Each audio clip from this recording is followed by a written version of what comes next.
có cái chui đi nhỉ.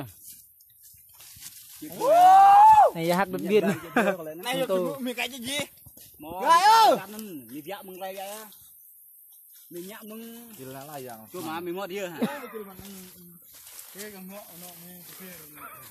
đây hiu viên nhà này đấy chẳng hiu viên nhà hết bà bố mòn kết bố buồn nhà đấy nó gì tôi bọc vào chứ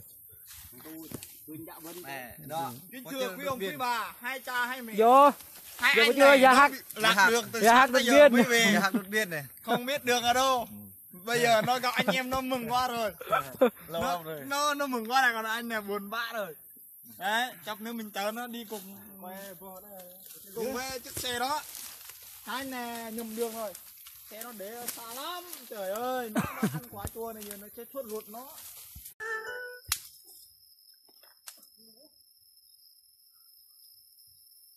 Cây này dài hơn 20 mét. Anh ta không bỏ cuộc lấy bao hi. Đi năm anh nè. Kiểu vứt. Tê ghê ra đó. Đi cái đồ hèn chắc ở. Ủa mà tha đâm lấy.